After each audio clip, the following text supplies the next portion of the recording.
Hey, folks, great episode for you this week with one of our all-time favorite guests, the incredible Chris Grace. If you want to see a video version of this episode, you can go to our Patreon, patreon.com/late night, and sign up at any tier at all. If you sign up at the $5 a month or more tier, you'll get a mini episode as well as occasional fun stuff too. So that's a mini episode every week, and that's still at patreon.com/late night. All right, enjoy this episode. Thanks as always for supporting the show, and hey, have fun with this one.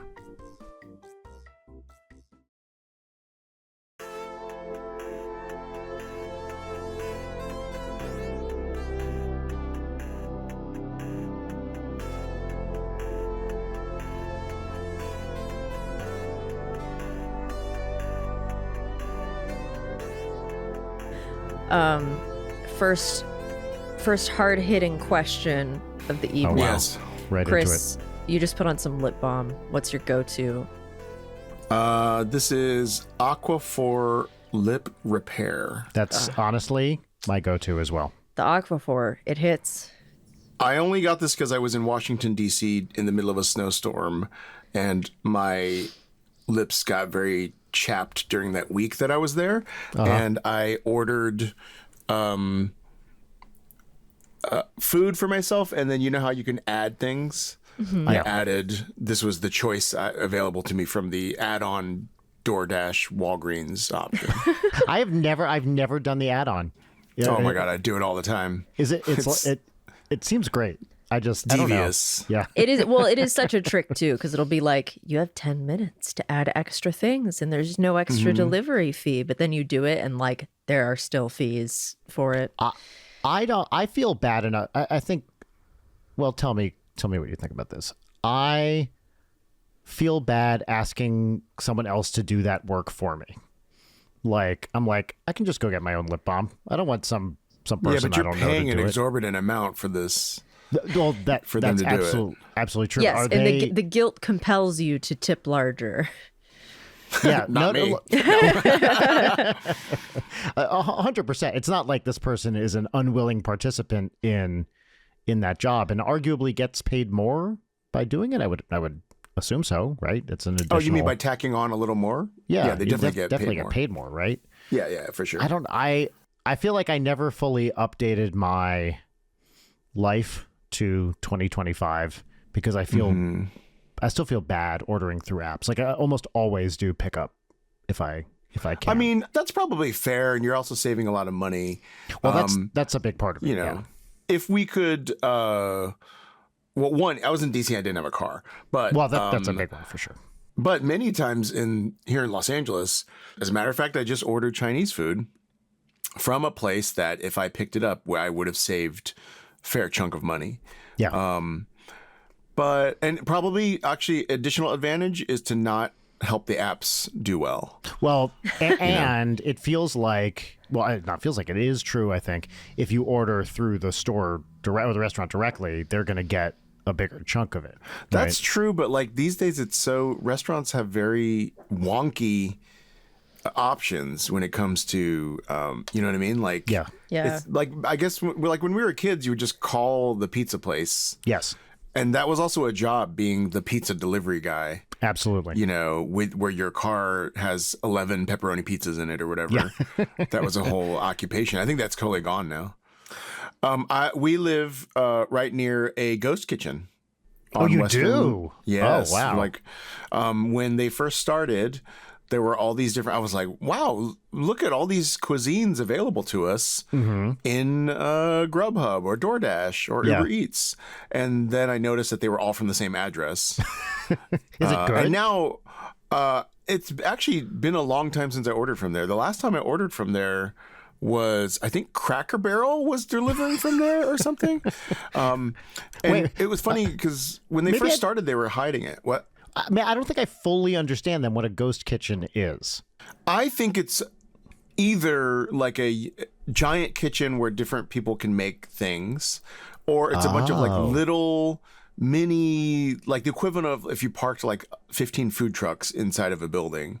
Oh, and they each interesting. have a little, and then, so they used to be more surreptitious about it. But now if you drive down Western, you can just look in this place and there's a bunch of square. It's a big automat. It's like there's a bunch of square doors that you can see guys sitting on scooters waiting for their name to come up, and then they just open one of the locker doors, and there's a bag in there, and they take it, and then they just go deliver it. See, I thought a ghost kitchen was like a kitchen that operated out of someone's home, kind of illegally. And it's just like, somebody's apartment or house that they're serving food from. Now, why they can do that on DoorDash or whatever, I don't know. Well, Sure. Another way that can be is that there are a lot of restaurants that do a couple of different types of cuisines. So like there's a place near me that is a pizza place, but then they have a ghost kitchen that does pasta. And it's the same restaurant, but... And do you order different? Like it shows up as 2 different restaurants on the app? Yeah, and if you didn't check the address, you wouldn't know. And this was happening also when Mr. Beast was doing burger restaurants. Of course, we call him Jimmy because you could on the show. You could get Mr. Beast burgers from the local Buca de Beppo or the Chili's or whatever. He was like licensing the recipes to local retail chains.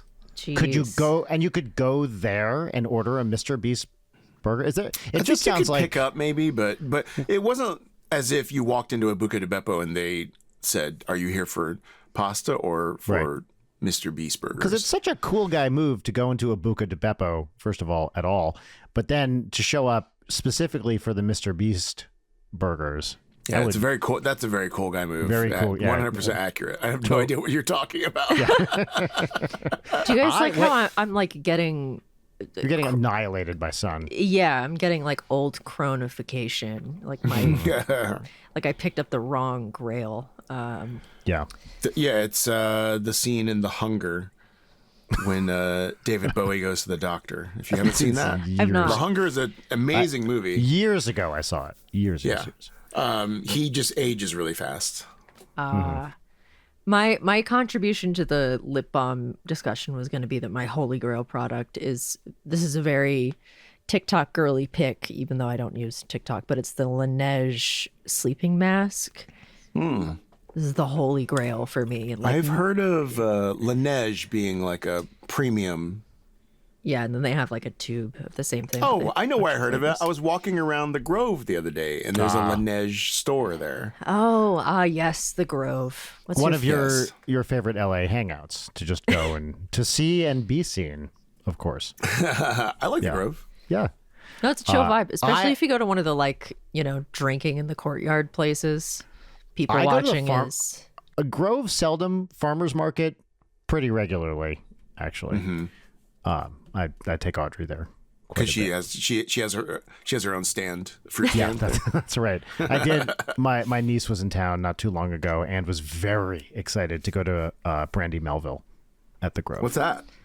It is Layton. Do you want to describe this? It's a very hip clothing store for women that has gotten into hot water recently because they only carry size small. It's one size. This is the crazy thing about it, which I didn't know. It is a clothing store that has one size of everything. So it's aspirational, sort of. Everything comes in one size.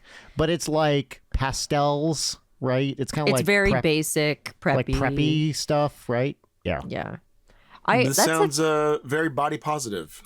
Oh, yes. Right. This is like one of the things about shopping for clothing in real stores now is like... I'm pretty small. Like I'm as you would define thin, but going into any store, I am too big for everything, and it really makes you feel like shit. And you I can't are? even. Yes. And like I can't even imagine how much worse it is if you're even slightly larger than I am, which is a completely normal weight to be, but like everything feels like it's made for 14-year-olds who are super I know. I'm genuinely shocked that you are, and yes, as you say, you are you're not a short person, but you're an average height, thin person. Yeah. And you're too big for this stuff. That sucks. Oh, and it's the most like, wow, this makes me feel great. But then when you go to the online version, like I get a lot of clothes from PacSun, and online they have all of the sizes, but I went to a, regular store and there are a bunch of teenagers flitting around me with the tiniest tops imaginable. And it's like, they don't even Yeah. have a large, which I would have to wear a large. Right. This Brandy Melville, one, it is, I'm looking at it, it is cheap. That's I good. thought they were going to be expensive. Here's a cardigan that's $32. That's pretty cheap for a It's cardigan. not too bad. But also they are very, very boring. Like, Yeah. Yeah. just go to Uniqlo. Right. But I feel like that's Uniqlo kind of rules. in just like super boring, basic stuff. Yeah. It's almost like stuff your aunt would wear. Yeah. These That cardigans. is. This is how I've heard it. I was like described. normcore. Yeah, pretty much. Mm-hmm. I think that's part of it. Well, I don't understand, but it's been around for a while, right? And it's European ? I think it kind of did a pivot to being to attracting the younger crowd. Like it sort of like how Lululemon was kind of for a long time like wine mom aunt vibes. And I think they've just pivoted a bit to attracting the younger crowd. Was it in a thing, like a show that people liked, or it just was one of these things like gradually, like a Stanley Cup just suddenly showed up on the scene and was Brother Stanley popular. Cups. By the way, I heard Audrey was like, "There's this girl at my school who is so rich that she has 10 Stanley Cups." And then you bought her 10. Of course, well, you got to keep up, Chris. What am I gonna do? Have my Why daughter are you still on lose face? Stanley Cups? Everybody's on Owala tumblers now. Oh, I don't even know what this is. Please, Oh, get with it. Owala. like the fruit juice. It's just a different kind of... It's a It new looks cup. exactly the same as this. Well, it's funny because I got one because either Wirecutter or Wired was like, this is the best one, like a year ago. And then near where I am in Koreatown, actually near Courage Bagel and Squirrel on Virgil. I was driving I know where around. that is. Yeah. And there was a gigantic line going around the corner to a place that I was like, that's not a store. What's this line for? Yeah. And then on TikTok, it was an Owala tumbler pop-up where you were getting a free giveaway, one-of-a-kind Owala tumbler color combination. Oh. And is So- it good? Is it actually good? It's a good water bottle. It has a built-in straw, which I like. That's my favorite thing about it. Yeah. Yeah, when I was in high school, the hot status symbol water bottle was the Camelback water bottles where you bite the little Yes. straw, which And was then we nice. we had a little Hydro Flask era as well. Yeah, this is all very important cultural milestones. I'm trying to think. Chris, we're about the same age. When we were in high school, what was like the thing? We definitely were around for like the Jordache jeans era of thing, although that was certainly not part of my We're life. like Stussy, Ocean Pacific. Ocean Pacific. Yes. This is my region of the country. It was wearing bandanas tied around your leg Remind me where were you? in Texas, Texas. Yeah. What part of your leg? Like thigh? right just under your knee with a bandana. I've seen this look. This was not a And thing then, in New Jersey at all. Also, we had a little phase of everybody getting friendship bracelets, those Yes. ID bracelets, Yep, we had that. and you'd get them engraved with your name. Yes. What else did we have? But like we didn't have water bottles. Back No, then. no, water bottle. No. Our drink trends were like clearly Canadian was a trend for a little while. Yep, Snapple. Snapple was real Snapple big. came in, that Right. was a Man, big remember when thing. they used to have glass Snapple bottles? Oh yeah. Yeah. That was like the whole I thing mean- for a while. I remember when the Arizona iced tea came in. That was a big deal. I think that was like my freshman year of college that Arizona dropped. And that I think that was the first time I ever saw mass market ginseng. Was through Yes. Arizona. I'd seen it before. Did you ever see this soda Ginseng Up? It was like available in health food stores. It was like a ginseng soda that you could get in like, Whole Foods in the 80s and stuff. But I remember when it was I think a blue Arizona iced tea with ginseng in it. And that was the first time I'd ever seen this one thing I knew of as just a fairly specialized thing, at least in this country, and suddenly was available everywhere.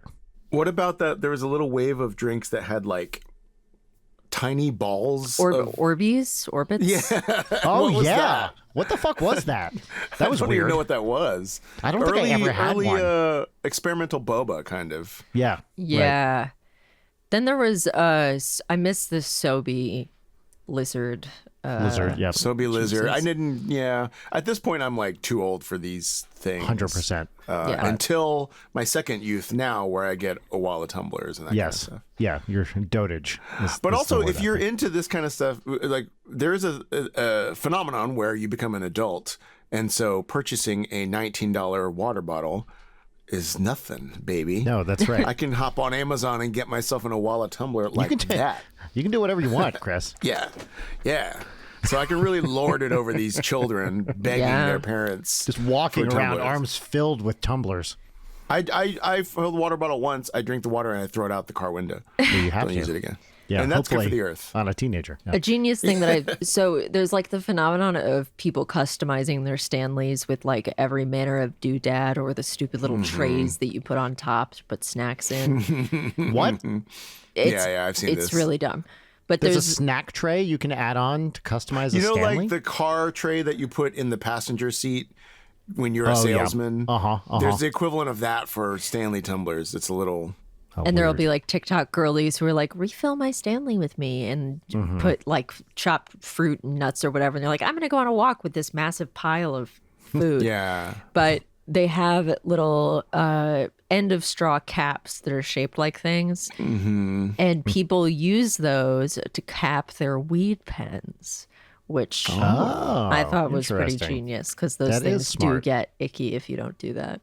If an airline like Delta had a thing where for the next month when you fly on Delta, the drinks you get are going to be in Delta branded Stanley Oh, they would tumblers. crush. They would crush. People would be Absolutely, they going- would. Do that thing that like theme parks do, where if you bring it back at some time in the next year, you get like half off your refills. Get a refill. I mean, that happens with Disney too. There's a lot of Disney merch that. Yes. So, you know, I The popcorn bought on buckets, right? I bought on eBay a Mr. Figment's Imaginarium popcorn bucket or something because Eric, my husband, was like, "That looks cool," and then I spent an extra $20 on eBay getting it. Yeah. And then there was this Beauty and the Beast tumbler that had a floating rose in the middle of it. That was a big deal for a little while. So I That's like cool. that. Wait, are you a Disney guy? Is Eric a Disney? Eric, I assume, is a Disney Eric guy. grew up in Orlando and also worked for Disney for a long time. His mom worked for Disney for a long time and retired as a Disney cast member. I am oh, wow. not particularly into Disney. You know what's interesting? I think it's fun to go to the parks. Yep, same. I find going to the parks, if you are a creative person, I find going to the parks to be a very uncreative experience. I feel like whenever they say go to the parks and like make memories, I'm like, what memories are we making here? Like Our capitalism? experience is very cultivated, you know, that we can have the memory of we were all on Space Mountain together. Yeah. But where are the spaces where you would actually have a unique experience that your group? Well, know? this is exactly. I totally agree with you. And my favorite thing, you know, we go semi regularly. We have a child who's a good age for Yeah. Disney. It's close, you know. The best for me Disney experiences are the rides or the attractions that nobody wants to go on. Tom Sawyer Island, you know, stuff like this, with the self-directed ones, which are few and far between these days. There's a rope course and California Adventure kind of thing, and then there's Tom Sawyer Island, and then there's the walk through the treehouse, which I believe is now. It was Tarzan. this is it Tarzan now? Is this near Toontown? No, it's in Adventureland. It's like yes. above kind of Indiana Jones, I think, area over there. In Toontown, isn't there a house that you walk around or something? I remember that. There was. I haven't been to Toontown in a long time because Audrey sort of aged out of it a little bit. But yes, there was Whoa. at least something like that. Audrey is over it. She's over it. Yeah.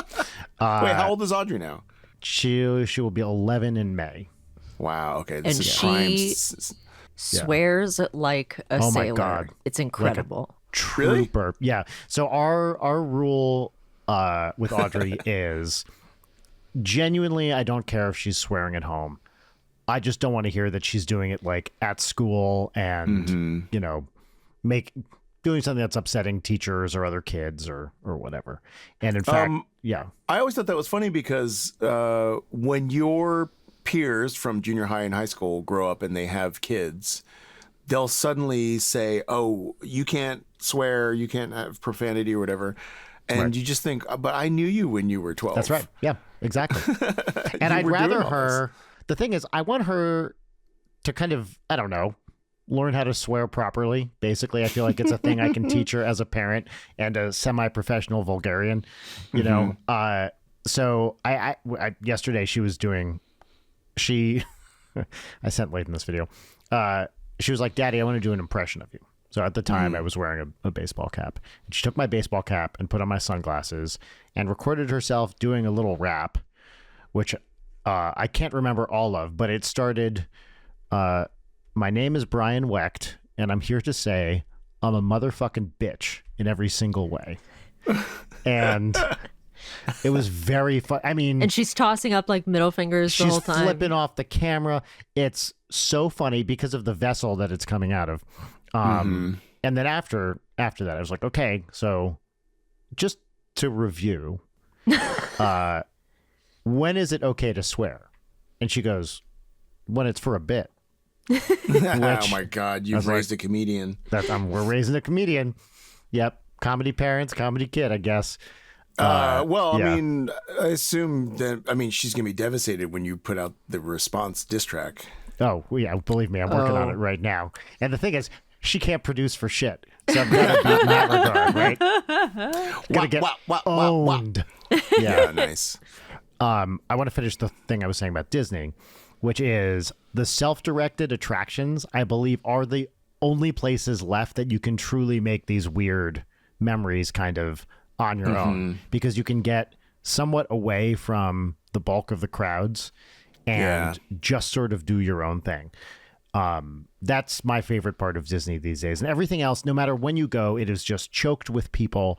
It's, you know, I would rather, I'd like to see them, and I understand, of course, why, like really throttle attendance and make it more special for the people there, but then they'd raise the price, blah, blah, blah. You know, it's a trade-off, but.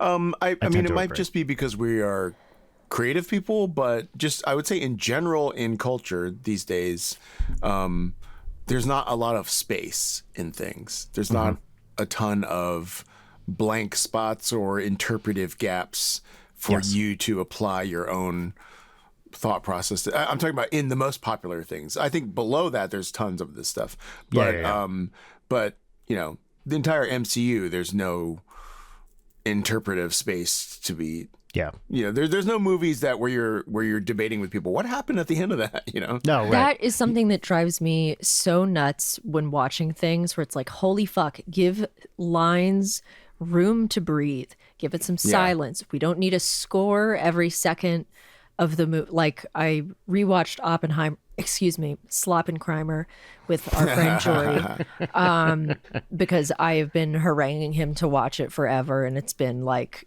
you know, He he's hasn't been seen it? dreading it. No, I mean, he hadn't seen it, and then I made him watch it. And of the million things that bother me about that movie is like the score is relentless and the editing is relentless. So there's just wait, why did you insist on him watching if you hate it? because I love when he hates things, He's and going to I have a great takedown. Yes. yeah, that's and I had exactly been right. talking to him about how much I hate it and how I feel insane Yes, because yes. everybody likes it. So I just needed to, like the tape from The Ring, I needed to. So I think Pass it actually with Oppenheimer, I think that's all fair. I am particularly susceptible to Christopher Nolan, but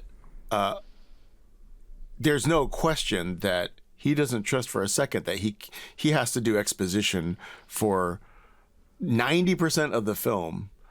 And yeah, Well, except for Tenet, which is, I watched it twice, and I don't really like recently Tenet. rewatched, like 2 weeks ago, rewatched it. Okay, so I watched it, and then maybe 6 months later, rewatched it. Yeah. It still doesn't make any, or it didn't make any. It made more sense the second time around, but not enough more sense. And I still feel like it's kind of impossible to understand. And there's enough imprecision there that I don't think it succeeds on the level he wants it to succeed, where he's like, no, if you just like really careful about it. But shit's like blowing up in the wrong direction, or some, I can't remember exactly what it was, but there's like little stuff that would be very difficult to get right that he kind of waves off and says, no, it's a movie, while at the same time saying, no, you really have to pay attention to this. Okay. And Let me put on my Christopher Nolan defense hat Yes, just for please. a second, This and I is won't what I wanna apply hear. this. I won't apply this for Oppenheimer. No, this is what I like wanted to Oppenheimer, hear. but my biggest problem with Oppenheimer is that there's just no regard for all of the Japanese people that died. There's literally one scene where he gives a speech, and his analog for the Japanese people are people with dark hair at this lecture. Yeah, this is the one where the faces melt. Is Yeah, Yeah. and it's like, oh, that dark-haired lady almost looks Japanese. I guess I'll have a flashback to what happened. No, and that's literally Christopher Nolan's daughter is the one with the Elmer's pink It Oh, is? wonderful. peel off. Yeah. By the way, Christopher Nolan, commonly seen walking around UCB, Franklin. Oh, Really? I didn't know that. Multiple times been spotted walking around UCB area. I don't know what he looks like. Yeah. Oh, someone we did a show and someone was like, "Hey, guess who that is?" And I turned and a person was wearing a trench coat, and I said, "That looks like Christopher Nolan," and I was right. Oh, this is at UCB. Yeah, right in front of UCB. Cool. Yeah. So Okay, to Christopher Nolan defend defense. Yes. Tenet. I actually don't. I've seen interviews with him where he actually says it's not worth like analyzing that he said in an interview that actually the easiest way to it's easier to just watch the movie than to explain it. And I think that if you kind of are That's willing true. to take it almost at a David Lynchian type let it wash over me kind of experience, then believe me, on Reddit there's so many dudes that have Oh, I'm sure. graphed out Of the course there are. timelines. It's not particular. It's like looking at timelines for Primer, the movie. I was It's about like- to say I was- the yeah, I was exact just- same I- thing. Yeah, it's Yeah. like not. It's not satisfying. I feel But like Primer what I was do more like- carefully constructed, but please. Maybe. I mean, what I like about Tenet is that there's just stuff on screen that you've never seen before. That is definitely true. There Yes. is such a strange fight which ends up being between the protagonist and himself. And you see Yes. it twice, and you cannot tell. Like, it's like, was this shot backwards, or like this couldn't have That's been totally true. One of them has to be doing something weird. You know what I mean? Yeah. And so I just enjoy. There's a part near the end where he puts on like a oxygen mask. And Yeah. he sort of goes. He's going backwards, and puddles are sort of forming under his feet and stuff. And it's just weird. And the sound, and John David Washington is walking strangely, and Yeah. it's like you can't tell when he's walking weird as an actor or when it's weird because he's being run backwards. You know, so I love all that Don't stuff. disagree with that at all. There's definitely cool shit to watch. Yeah, I will that say movie. I am not a total Nolan hater. I think his movies are not for me, but I will say every single time I see an interview with him, he is so fucking likable. It's impossible for me to not. Like, he ran a panel with Benny Safdie and Nathan Fielder about The Curse, and I thought that his takes, like, he was a great interviewer with them. His takes on the Cool. themes of the show, like, it's on YouTube. It's really Yeah. worth a watch. He's just like a very charming man. Oh, I just to be clear, I'm not a Nolan hater at all. I really like a lot of his movies. Yeah. I think Memento is really fun, and that was certainly the first one I ever saw. I was just like, oh wow, this is great. I just think that he really loves doing exposition, and Yes. so if you don't like that, then you are not going to enjoy his movies because he does expository filmmaking almost until the final credits sometimes. yeah. Yes. So if that's not your vibe, I you're not going to feel like enjoy it. there was a turn. Wait, okay. Well, can you defend Dark Knight Rises? Oh, I like Dark Knight Rises. That's the third one? That's the third one. That one really lost me, I have to say. I like that one because I really enjoy the opening sequence with Bane in the plane.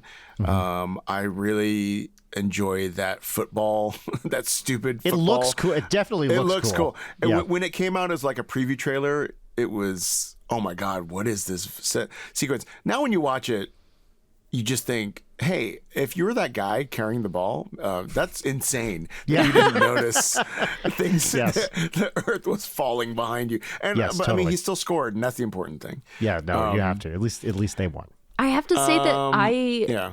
as a teenage hardcore Marvel DC fan, like I had my phase in the ensuing past 20 years of cape shit. I think I look a lot more fondly on the Nolan Batman movies. Like it feels like a simpler time. It's before everyone was ripping them off. Like it's hard like not 'em. to feel like some level of fun. Yeah, the third Cillian one does- Murphy going full ham. It's the Batman. That was Yeah. literally that was my PlayStation handle. Like it's It underscore is, underscore the Batman for a long time. That's fun. If you're not into these cape heroes, man, it must be a depressing 30 years for you. Yes. Because I was on a plane and I watched The Batman recently. And I by the way, I've tried to watch that movie. That was the fourth time and I succeeded finally. I hate that However, movie. I hate that many movie. times I've tried to watch that movie and fallen asleep. I don't fell hate asleep it. I just in the theater. I thought it was so I think boring. I think I saw it in the theater on an AMC because I had AMC pass, Yeah, movie yeah. pass, or whatever. Yeah, yeah. And I think I fell asleep. I definitely And did. I have no desire to watch that Penguin TV show. But actually, the Penguin TV show, I watched one episode. Pretty great. Okay. I want to watch it just for Kristen Milotti because I love her. Yes. But the Batman, I love Robert Pattinson. I think he's amazing. But that movie wastes Paul Dano to a degree that feels criminal. I think there's a trend of, I don't think actors will never voice this, but there is a trick that people do to play crazy people that is basically like it's used by Javier Bardem in No Country for Old Men. It's used by Andrew Scott in Sherlock. And it's just say things weird and you seem psychotic. And Paul Yeah. Dano does a little bit of that in The Batman, where Yes. he just, I mean, Paul Dano has kind of done that a lot. Like he kind of did that in There Will Be Blood as well. But this thing of just, you've got a normal paragraph of lines and then you just say them in the weirdest intonations possible. And then we think you're crazy. But you adopt Yeah. it as like a character thing. It's like how your character talks, right? A lot of these Yes. guys. is how It's they big do it. time like Joaquin Phoenix in Joker too, especially like the Yes. final talk show things where it's like, I see what you're doing, but this really doesn't work. What's your Joker take, Chris? Because Leighton really hates it. I didn't really go either way on it, but it didn't bother me as much as I Leighton. saw Joker 2, I think in the theater, still at the tail end of my AMC Movie Pass era. Yeah. And I enjoyed The how sequel. You're talking about angry. Yes, Joker 2. Yeah, Okay, Joker 1 was, I think a sort of creatively bankrupt. Just watch Taxi Driver and King of Comedy that are is so much better. Yes. But Joker 2 I enjoyed because people were so mad about it. Yeah.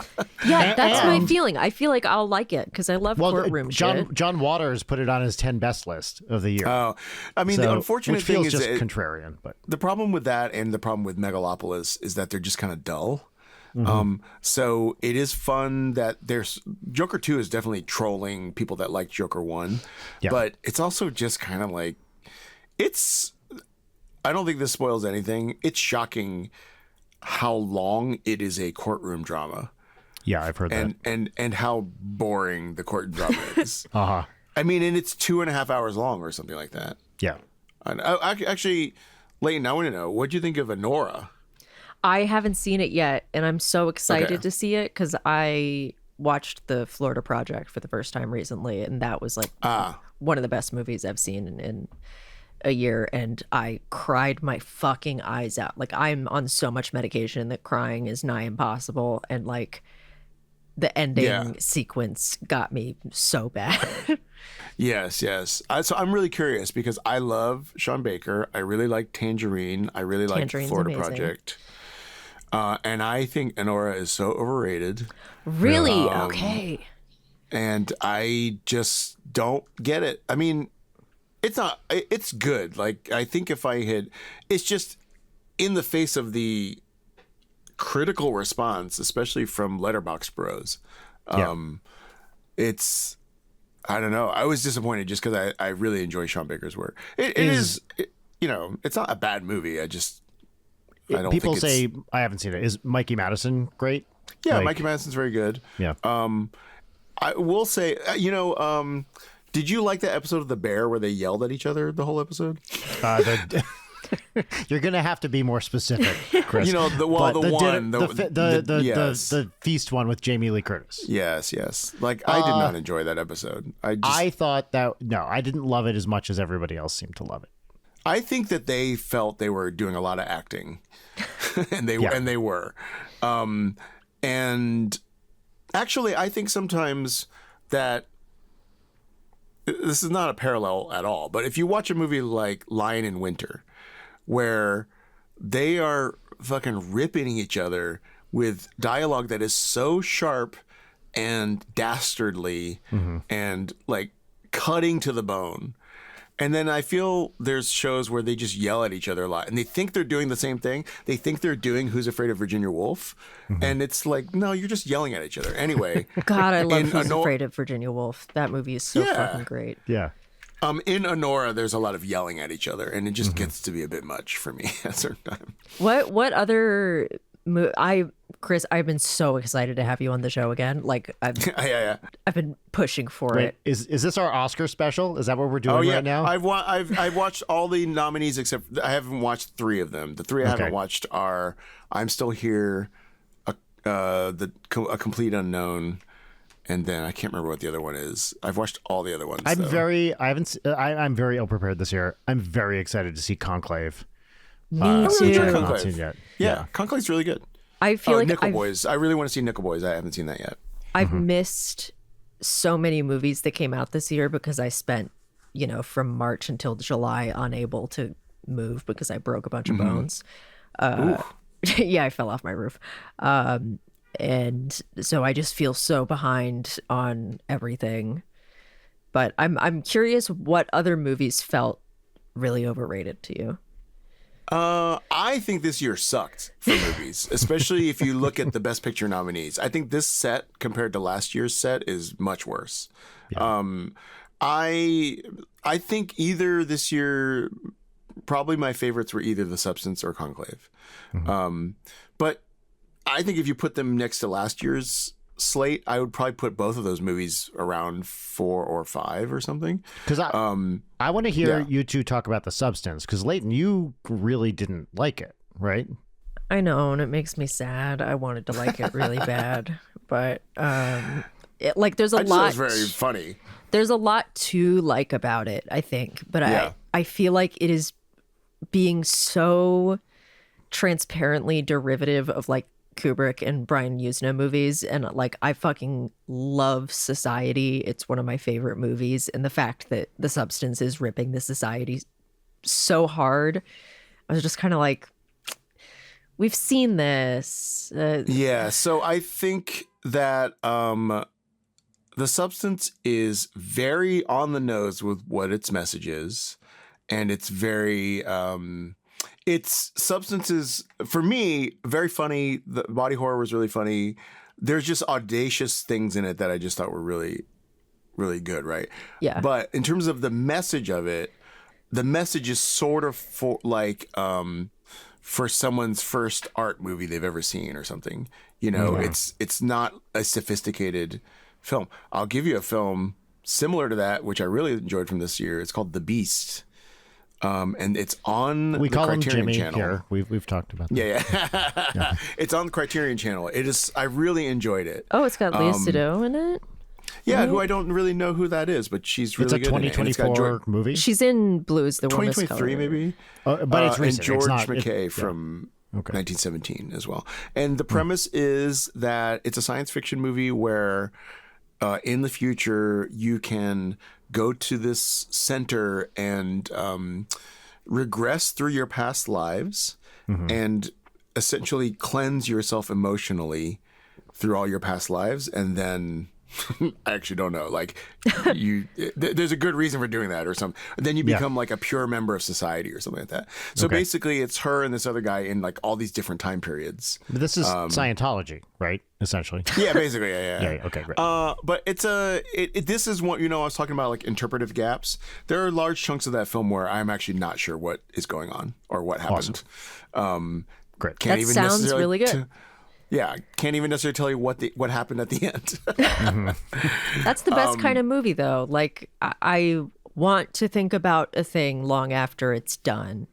Yeah. And I think I had like a negative version of that with The Substance, because I agree that it's funny, but the more that I thought about it, like, I think what's funny about it is kind of directly antithetical to what the movie's trying to say, because I think that it's I can see like that.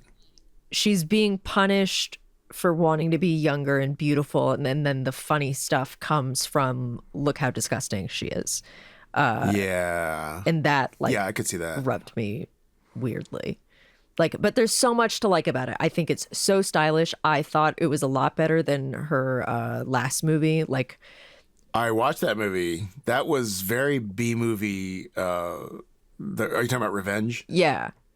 Yeah, Revenge was. I thought that it was let down by like acting moments, and also there's a whole sequence in Revenge where we're just running in a circle in this apartment, and it's like, what is going on? Why is this difficult for any of these characters? I to respect catch?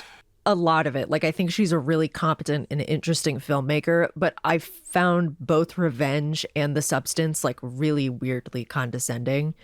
And I think that that felt especially strong in Revenge, but I have like issues with a lot of rape revenge movies that are directed by women and the way that people talk about it, because obviously there's a lot of discourse about how rape is depicted by male directors versus female directors. And I find that like the ones directed by women that do it quote unquote right feel weird to me. Like those are handled sometimes by male directors in ways that, like, let's go statistically, a lot of people have suffered sexual violence. Like, I'm not exempt from that. And I find a lot of those things where they do it right condescending.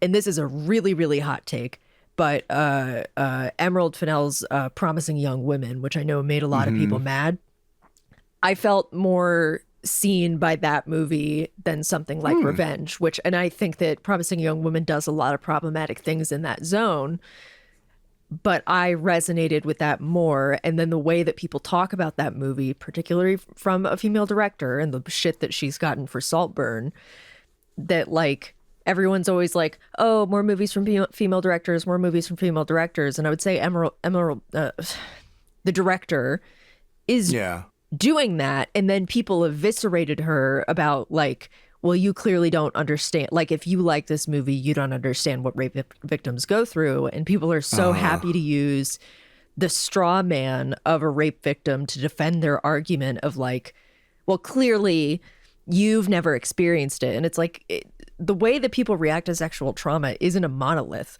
And if someone who has experienced it has a dissenting opinion, like, you only use them to support your argument when it's convenient to the argument that you're making. And I find that really fucking annoying. I wonder if we are applying too much elements of the message of movies to, because I think Saltburn is a very fun movie. Me too. I don't think Saltburn has anything to say really about class. And I think it doesn't help you enjoy that film to try to fit Emerald Fennell into some political commentator thing about class warfare. I think it's just kind of like a Mr. Ripley type, Yeah. like that's kind of, and I think that currently this is happening with Emilia Perez as well, is that there's a lot of dialogue about what the message of Emilia Perez Which is. you've And seen I think or no? I've seen, yeah. Yeah. And I think it's just a telenovela melodrama made by a French guy. I don't think and you could say, oh, it's bad for you to like not have a thought in your head about it. But I do think a lot of times when you're creating something, like people have ascribed messages to things that I've created as well. And sometimes they're right. Like, hey, that is something I thought and that's something I wanted to communicate. And sometimes it's just like, yeah, I guess if you got that out of it, sure. And if you think it's, someone came up to me after one of my shows and said like, oh, so this show you created is for white people, right? And he was Asian. He was criticizing my show. He was just saying, it seems like a lot of things we've heard before. And I was just like, I don't know, man. I just made my show. And from day to day, I just tried to either make it funnier or better. That's all. Yeah. I didn't have some grand plan as to what it meant. So that's right. Yeah, and Saltburn, I really need to watch this movie because there's a Pasolini movie with Terrence Stamp called Theorem that's essentially the plot of Saltburn, but like where Terrence Stamp, the Barry Keoghan, the equivalent of that character, it's like he's God and he fucks every person in the family and it ruins all of their lives. Oh. So that's cool. Yeah, I'm really excited to watch that one because I think early Terrence Stamp stuff like Toby Dammit, also Pasolini ? It's like 45 minutes. I haven't seen that. I think you would really like Toby Dammit. It's so Lynchian, and I know that Lynch is a huge Pasolini fan, and it feels so strongly like you see where his influences come from. And just like Terrence Stamp playing a little fucking freak, like in the movie The Collector, which is based on the book The Collector, which is one of my favorite books of all time. The movie adaptation is okay, but he plays a wonderful little creep. Have you seen The Limey? Yes. I watched it in an intro to film class. Yeah. That has one of my favorite moments where they flash back to an old Terrence Stamp movie at the end. I don't know if you remember this, but I don't basically he near the end of the film, whatever the plot has happened, and he's just sort of thinking about what's happened in the movie. And actually the way The Limey is structured, the last scene, you're not sure if it's at the end of the movie or if it's at the beginning of the movie because he's on a plane. So you don't know if he's on the plane to America or back home. Yeah. And Soderbergh put in a clip from this film called Poor Cow that Terrence Stamp was in where Terrence Stamp is singing in the old movie, he's got a guitar and he's playing a song. I think that song is earlier in The Limey somewhere. But basically here's Terrence Stamp when he was 26 and this is the history of this character. Yeah. It's a really cool moment. I gotta say, it's been a long time since I've seen that. It's really fun. So I don't want to completely pivot from the film discussion because I would love to keep talking about it, but I wanted to make sure that I asked you because, I saw your latest show, Sardine. Very moving, very touching, incredibly funny. I love the way that you incorporate such like metatextual elements to your shows. I think it's really unique and thoughtful. But I'm curious what the evolution of that show was for you how many times have you performed it? So I started it in January of 24 and then I workshopped it over the year and then did it in Edinburgh for Edinburgh Fringe 2024. So that's like the bulk of the performances. Just briefly, just as much as you want to say, what is it? Like, yeah. So it's about this guy who's like born in a pit and he crawls out of the pit and he meets Ra's al Ghul and he becomes like the main villain. I didn't see it. I was out of town when you did it here. I did not know the Ra's al Ghul thing. Yeah. It's very interesting. Very interesting. Yeah. Yeah. I mean, that's why when you were like, do you like Dark Knight Rises? I'm like, okay, like, clearly you didn't see my show. Yeah, Chris is doing really the Bane voice the entire time. Close to home. Yeah. It's essentially an exploration of a bunch of people in my family that died and what to do with that, sort of as an artist and as a person. That's basically what it is. I don't know. It's hard to say that it's about anything except, it's sort of like ruminations about that. It's a one-person show. It's just you. Yeah, one person show. Yep. Yeah, and the evolution of it was sort of like the Scarlett Johansson show that I did, where they start very not funny, and then I just sort of think of jokes to put into them as the year goes on. So either that, or I feel a section just doesn't have any juice to it. Like there's not something for me to latch onto there, or there's a section I wrote that was trying to be funny and wasn't, and ends up being kind of cringy, and then I cut it. So the evolution that I found with these solo shows is I just do them a lot, and I don't really grip onto them in terms of how I'm going to work on them. I just do them a lot, and I trust that my intuition is going to help. Something about me won't let me just do a mediocre show over and over and over. I'm going to change things about it, because I will have the feeling of, okay, tomorrow I have to get up in front of an audience again and do it again. I can't let that dull moment stay in the show. So, I mean, it's worked pretty well. This is exactly with the solo stuff I've been doing with the Smooth Jazz guy. This is exactly how I approach it. It's very modular. Yeah, it's weird because like that show is also about the people in my. my family that died, which I thought was Look, inappropriate. I've apologized for this, and I don't want to relitigate it here. But I really like this. Like, just work it out. Keep the stuff that works, lose the stuff that doesn't. I mean, I hate to be like thing. techie about it, but it comes from, it is an iterative process, Yeah, that's right. And I do think that some number of comedians and performers are a little too precious about putting their stuff up in front of people. Yes, And I mean, yeah, in a way, it's not that different from launching a beta of it, Right. This is like Steam early access for solo theater. Yeah. I totally agree. And the other thing, at least personally, I don't know how you feel, I trust my instincts on stage more than I trust my instincts writing. Yeah, there's a lot of stuff that you either I actually think sometimes when you're writing it, you just think I know this is not going to work, but I have to have something, and then we'll figure something out, and then you end up on stage with half a page of dialogue, and you just know it's not very good. 100%. Yeah. Yep.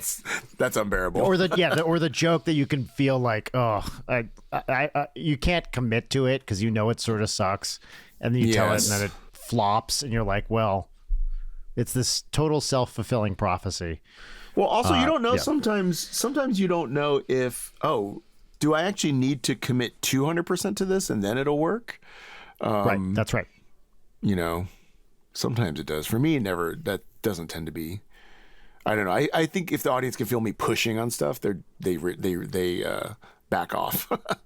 Yeah, I think totally.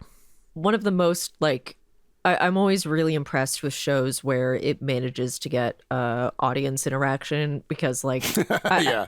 I feel like that's one of the most human things that you can do. There's almost something like primal and ritualistic about it, and being able to connect with an audience like that. But the whole "Please Don't Stop the Music" segment. Yes. How often? Because I felt like describe. Chris, I do you wanna basically describe? get the audience to perform Rihanna's "Please Don't Stop the Music" as a group. and every section great. is doing a different part of the song. Yes. Right. I'm curious how often, because I felt that the crowd that night that I was there kind of crushed it. Yeah. Actually, it was very strong. How often is it like a disaster? Not that often. It's funny. Something that I found organically in the first week of Edinburgh Fringe was I essentially ask everybody to clap at a certain tempo, and I say it's going to go like this. Everybody clap. And then I don't know why one day I noticed that every time there's a certain energy when they do that.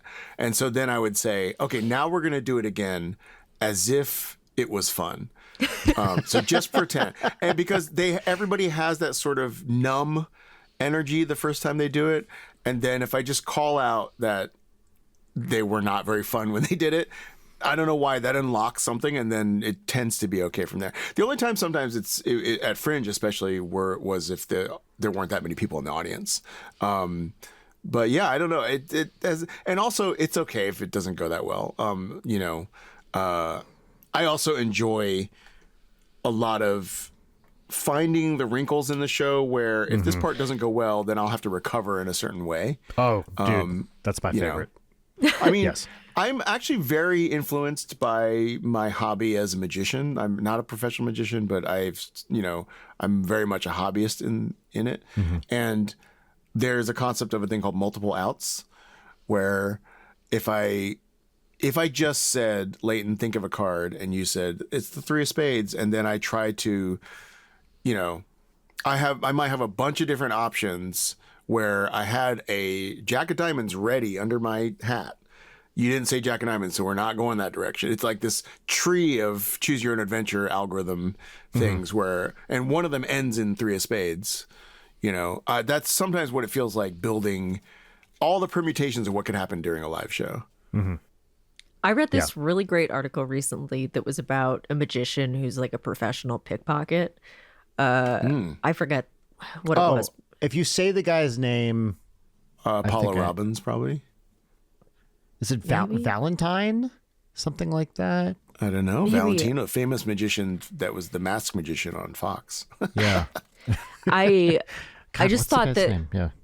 the way, because so much of it is about reading people and the way that you kind of slowly incorporate like being physical with them and the sleight of You're hand like stuff. desensitizing them to you touching them, because if you ever watch pickpockets on stage, they're doing all sorts of crap where they're like touching There's your a shoulder. lot of touching. Yeah. Yeah. I think your brain starts to just be totally befuddled. Yeah.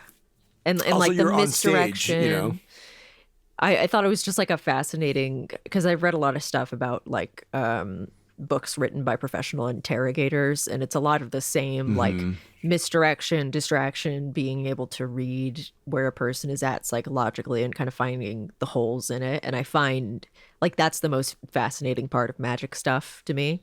I think a lot of it is things where one person has a lot of experience in that moment and one person has none, because I feel this way when I got to LA and bought a car. I literally have bought a car once my entire life. It's the So, worst. and then I'm in a room with a guy who does this multiple times a day Yep. and we're talking thousands of dollars. And I know that if I was savvy, that I could probably save $2,500 just by saying, I don't want this. But I don't know. I've never bought a car before, you know? Yeah. Yes. Any kind of, I feel like, big ticket item like that. That's always the case, right? Is you have someone whose job it is to sell expensive things, and most of the people they deal with, this is the first time in 10 years that they've done this, or whatever, or maybe never before, and they have no idea what's going on. So I find those I have not bought very a house. overwhelming. I haven't bought a house, but I helped my father buy a house once, and often I was the one like in a meeting, and the realtor would say, well, here's we got to do this inspection and you got to sign this paper. And I would just say, okay. And then she would say, this person's going to come assess something and it's going to cost $2,100. Right. And I would just go, okay, what basis do I have to say no? That's right. I don't even know what we're that's talking always about. the question. Is this the standard thing that you always do and is necessary? Or is this some weird upcharge that you're trying to force on me? And you can't tell. If you told me every house needs a wall inspector to come in and really check the walls, I'd be like, yeah, I guess sounds that needed. makes sense. Those walls sound important. They hold up the house. Like in the past couple of years, I've gotten a bunch of corporate consulting gigs, which is like an entirely different realm. And there's a lot of negotiating and making sure that you're getting what you need from it. And silence is such an effective tactic, to the point that I think people overlook it a lot, of just if you're quiet, people will talk. And kind of like flipping. So what do you want to do about this? because it forces them to start trying to appease you. And I think reading hostage negotiation books has helped me get better at that, because I'm such a people pleaser that I have to fight that instinct so hard. Mm-hmm. And I think the same applies. It's helped me a lot with getting hit on by really clumsy dudes, especially when they're doing it. It has happened to me so many times with Lyft drivers, which is a particularly scary, creepy situation of I have to get out of here as quick as possible because this could get very bad. And like shutting it down and leading them away from it, I think it's such an important skill to have. And like, I know all of the tricks that men try to do. It's the slow, like, oh, I really like the shirt you're wearing. And it keeps escalating until it's like more and more direct. And like just really passively shutting it down. I think it's an important skill that every like non-cis Wait, man. how do you shut it? Just non-committal, like not half responses, or what? Yeah, Like, and what's a good way to shut it down? continually leading away from what they're trying to do, and especially giving silence with every time they're Yeah, trying to like- do something. So it's not reinforcing the behavior. It's showing that when you say something fucked up to me, you're not going to get a response. Yeah. You're not even going to get an angry response. It's just Right. like also kind of like pretending that you didn't clock it. Right. And just not giving into it. Like, I think there's a lot of assertiveness and Yeah. letting them embarrass themselves, I think, is a really important part of it, which obviously there are a lot of situations where men respond really, really negatively to that. But it just, it's soft skills that as a formerly incredibly socially anxious person, an agoraphobe and whatever else, that being able to learn to do those things after failing at it repeatedly, like I do really think that's an important skill for everyone to start cultivating. Have you tried the Waymo I'm cars very. yet? Have you tried a Waymo? Yeah, I took a Waymo. How was it? It was great. And also somebody was saying, Waymo, I would never ride in one. And I said, I bet a lot of women would love to be in a Waymo and not deal with another human being. Yeah. Because, I'm not getting hit on in Lyft cars very much. Are those self-driving ones? Yeah, self-driving. Yeah. Yeah, That they're sounds really usually nice. I loved they're it. like white ones, and they have like kind of a big thing on top, and they've got all Spinning. sorts of like yes, all sorts of like fans and shit sticking off them. You see them Yeah. around town, and I will other- say that other if it's cities any, now. this is probably not a consolation to you, but I've been in Ubers and Lyfts where a guy will say something creepy, and I will try to lean into how creepy it is and make them uncomfortable. like hitting on you, creepy. No, or hitting like on- a guy took me from my house to UCB Sunset at one point, and we passed a place, and he's like, that used to be a strip club right there. Oh, yeah, okay. anything you wanted, you could go there, and like, what I'm talking about, buddy? Like on days when, you really got to get your rocks off, you could go there. And I would just go, I remember this conversation, I was like, oh, wow, that sounds cool, man. So, like, have you ever been like so horny that like you just let a guy suck your dick? And, he was doing Can you similar. imagine, Chris? Can you imagine? Yeah. He was doing similar soft skills, Leighton, to direct this conversation away from this topic that I wanted to focus in on. And I was not letting his conversation get away from it. I was like, no, man, you know what? You should really consider it. Yeah, I think I've done a similar thing sometimes where I'll really lean into like the mental illness crazy angle. Yeah. Which is like, you don't want this. You don't want to deal with this. I am the Yeah. unstable one in this situation, even if I'm hamming it up a little bit. But I have many You're pulling a Paul many Dano. situations where somebody that is a fan of my work will Instagram message me or something.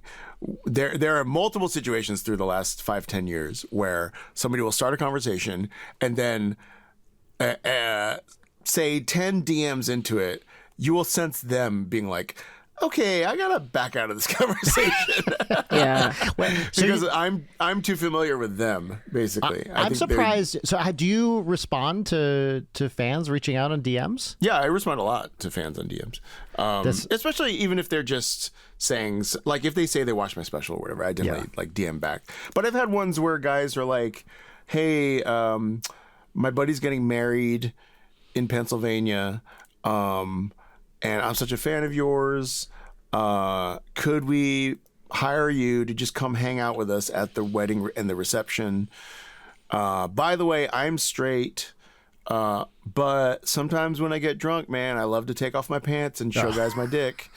And by the way, first of all, if this guy was my type, I would 100% do this, right? He wasn't. Well, but I'm going to get paid $5,000 to go hang out with somebody I think is hot. Sure. Yes, I'm going to do that. But he wasn't, right? But there was, it was just interesting to me to like see what else he was going to say. And then eventually like the whole thing, obviously the whole thing fell through. None of it was real. He wasn't actually going to pay me money. And I was never going to get on a plane to Pennsylvania, the woods of Pennsylvania. Yeah, this I don't respond to DMs anymore. NSP certainly doesn't respond. Well, to I mean, DMs. you've been at a much higher level of like parasocial fame, I think, in that way. I think so. And it's also, for the band, also, it's not just me. It's me and another guy. I actually forget who. But I'm not responding for me. I'm responding for us, right? And that definitely adds a level of it where it's like, I don't want to speak for Dan. It's. Did you ever do any like Joko Cruise type things or that kind of like where you were? No, I would totally do those myself now. I think they'd be really fun. I've actually been curious about specifically the Joko Cruise. For NSP never did. With NSP, we were kind of like bopping along and then had this hockey stick moment when Dan joined Game Grumps. And so we went from like, no one would want us on that to it would be too big. But I think that would be really fun now with my solo stuff. I've never done it though. Is that type of cruise different from the kind that Rachel used to do? Yeah, so the Joko Cruise, Joko is Jonathan Colton, and he does a annual, something like that. Yeah, I bet it's even more than that at this point. I don't know. And they get like people in that kind of guests. wheelhouse. Yeah, very cool guests, like indie, a lot of comedy, but it's not specifically comedy. Podcaster. Wait, the next one is March 2nd. We could still sign up. Yeah. I would totally do that. But Rachel was on like Rachel did the Second City boats on Norwegian Cruise Lines, which is like yes. whole other. I mean, that's like orders of magnitude bigger than the Joko Cruise. I don't know how many people go on those. It's like it's a few hundred. Yeah, I don't know. But I bet it's no Weezer cruise. Well, also the Joko Cruise, I'm not sure that I don't know if they take over a boat. I think they might be. Oh, I always assumed they did. That's interesting. I don't know. It just depends on, I guess, know. how many people are. Let me throw you some guests on this March Joko Cruise. Please. They might be giants. Makes sense. Ooh. That's a big name. I don't know what this means. Factorio, the game, is a guest. I don't know my what God. that means. That's quite a get. My friend Brian David Gilbert will be there. Oh, he's fun. Yeah. Emily Nussbaum, who's a TV critic.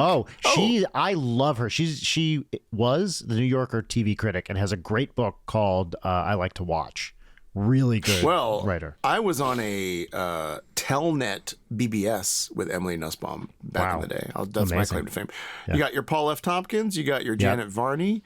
You got your Clive Thompson. Okay. Oh, Reka Shunker is going to be on this. Paul F. Tompkins, who you recently did a thing with, right? Me? Didn't you? Weren't you on At Midnight or something with him? Oh, I was on After Midnight, but not with Paul. I was on with Flula Borg and Pink Fox. Oh. Hey. But I'm friends with Paul. I love Paul. I'm actually just about to go to a recording session with Flula.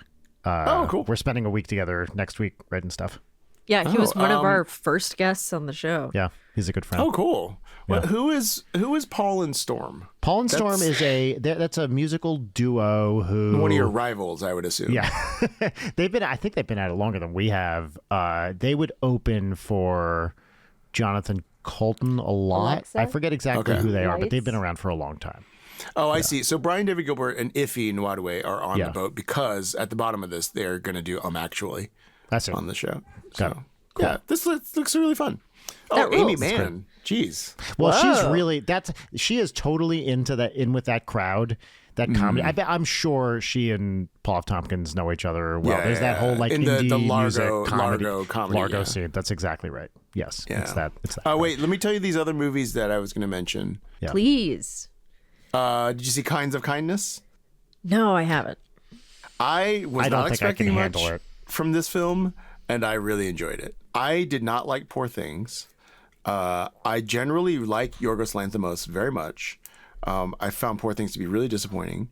But I love like The Lobster. Like if you like The Lobster, you'll like Kinds of Kindness. If you Okay, don't like yeah. Lobster, you won't like it.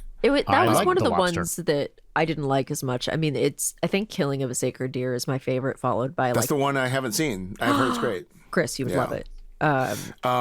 This is Dogtooth is another big one for me. So this is along the lines of Dogtooth. Okay. It has things where it's like it has slightly surreal moments, and there's a couple chunks in Kinds of Kindness where it's unclear what actually happened. But it's also good. just there's a couple of very very funny moments in it. Yeah, I think he's so good of striking that balance because I think Killing of a Sacred Deer has a lot of very disturbing, funny moments.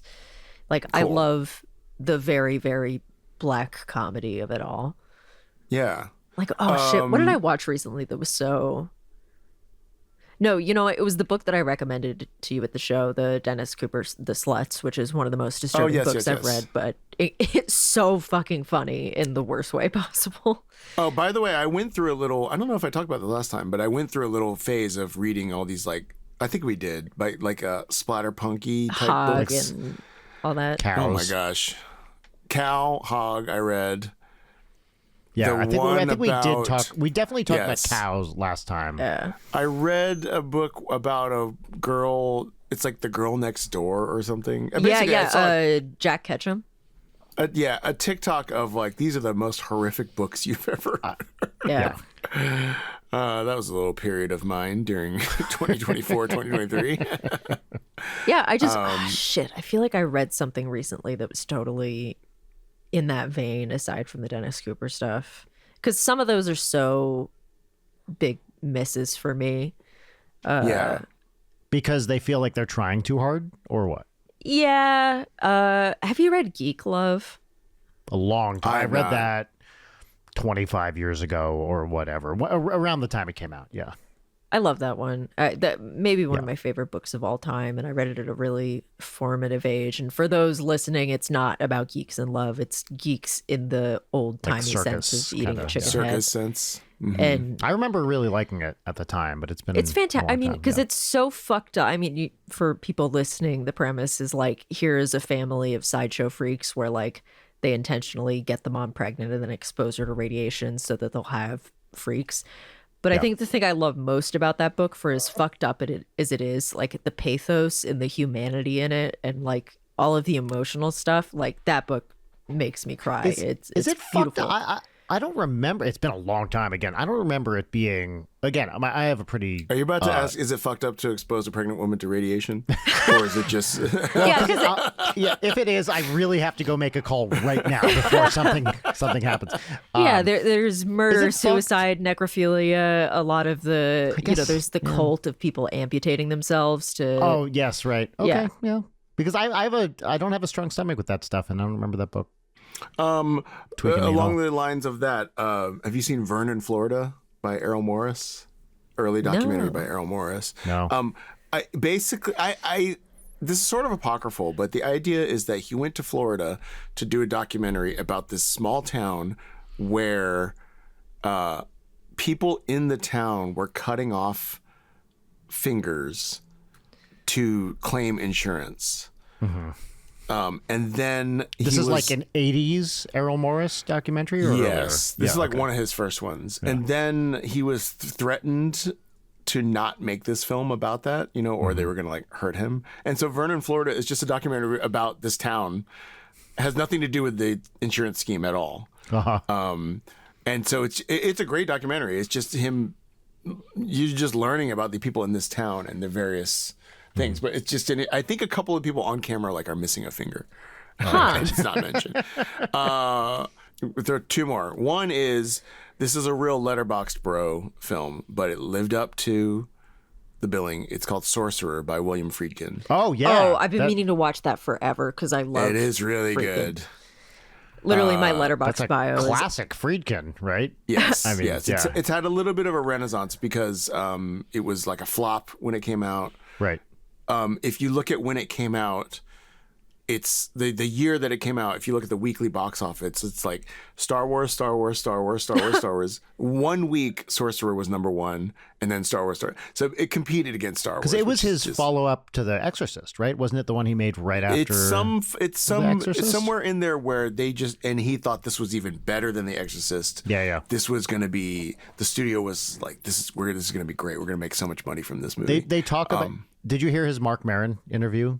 No, I didn't. he did a Marin interview. He did a Maron interview, and they go. It's one of the longest Marons ever. They go for like 2.5 hours. It's real fucking long, and they talk about this extensively. Yeah. I wish I liked Marin more because he has such interesting people, but like I will listen to the shit out of that because all the compilations of Friedkin talking shit, like my letterbox bio Oh, you is, should listen. It's great. is I don't give a flying fuck into a rolling donut what Al Pacino thinks. But there is this amazing interview where Friedkin sat down for Nicholas Winding Refn, who I fucking hate, where Refn is saying that like what is it? Only God Forgives is like going to be up there with 2001: A Space Odyssey, and then Friedkin is like, can somebody get a medic in here? I think he desperately needs to see a doctor. And he keeps bringing it up. It's Wait, what's so the film funny. he directed with Pacino? Because I just read, I got Friedkin's memoir Wait, he because did. I wanted to read about the Sorcerer chunk. Did he do Cruising? I think it's Cruising. I think it was where- Cruising. I think it was yeah. Cruising. where Pacino, it's implied in Cruising that maybe Pacino is the killer, That's right. It definitely at the end. It's like and Ambiguous, Pacino right. did not know this was coming in the edit and was really mad at Friedkin for it. really. Yeah. I did a okay. huge when my ankle was broken. I did a huge like watching everything Al Pacino has ever been in, and Oh, Dog Day Afternoon is maybe one of my favorite movies of all time. think- now. yeah. Dog Day After is wonderful. Cruising must have been the one he did after Sorcerer, because I think Cruising is 1980, I think. Maybe. Yeah. Did you? Another. Speaking of order of films, I watched and enjoyed the movie A Ghost Story by David Lowery, I've been meaning to see this. who did, and I really like The yeah. Green Knight, which he directed. Yeah. So I watched this film, and what's weird is A Ghost Story feels like the kind of independent little movie that a director would make to break onto the scene and then make bigger films once he gets hired by whatever. But Yeah. the year before A Ghost Story, he did Disney's Pete's Dragon. It's really weird. It's like in the wrong Yeah. order. I don't know how he got hired to do Pete's Dragon, and then he goes and does his equivalent of like The Witch, you know? Yeah. Wow. Okay, the last movie I'm going to throw at you. Yeah, please. This is genuinely one of the best movies I might have ever seen. I'm taking a screenwriting class, and for the screenwriting class, they said, before the first class, please watch these two films. First film was The Matrix, which is fine. It's really good. I fun. ended up binge watching the other three, and by the way, they weren't as bad as I thought they were. You know what? I did this about a year ago. I watched Yeah. all the matrices again. Yes. And I completely agree with you. The certainly the second and third ones have some rough patches. The second one's really fun and has some great stuff in it. The third one gets pretty far up its own ass, but also has some great stuff in it. I totally agree. Not as bad as I was remembering. The other film that we were assigned to watch for the screenwriting class is Portrait of a Lady on Fire. Oh shit! I've been meaning If to you watch have it. not seen this movie is so good. Remind Like, me who is it? What? It's two French women directed by a French woman. This movie the intent of this movie was to make a film about the female gaze. And it is basically a painter is hired to come to this island to create a portrait of this woman so that we can send this painting to her the guy that she's never met that she's engaged to, so that he can approve, like basically like he wants to see a picture of her before he marries her. This is in I don't know what time period it is, but 1700s or something like that. And that's basically it. It's like, I'm coming to this island. I got to make this painting of you. The only little wrinkle is that this woman, I think she's like 21 or something, essentially like refuses to pose for a painting. Sort of because I think she doesn't want to participate in this whole, I have to get married to this guy I never met. And that's basically the premise of the whole film. It is a film where almost every single shot is like composed perfectly, and it's just a emotionally kind of devastating film. It's so That's good. what I've heard about it. I'll have to move that to the top of the list. I watched one of the most hopeless movies I've seen in so long, You told and me it about was this. amazing. It's called Aniara. Oh, how do I spell this? Aniara. Anora. It was Anora. But it's about, there's ecological apocalypse on Earth. So there's this huge like space freighter going to go to colonize Mars. And there's a malfunction that sets them off course, and they have to jettison the fuel so that the ship doesn't blow up. So they're adrift in space. The people in charge are trying to convince everybody on the ship that like it'll be super easy for them to get back in orbit. And then as the years go by, it becomes more and more, this is not going to happen. And the protagonist is like an engineer for this sort of VR situation where you put your head down in a room and it'll give you memories of Earth because people start going stir crazy. And it's so good. This sense of dread. It has some of the craziest time skips.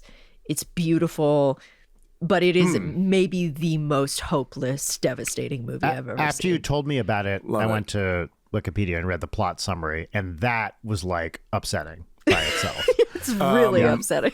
Yeah. Desolate science fiction.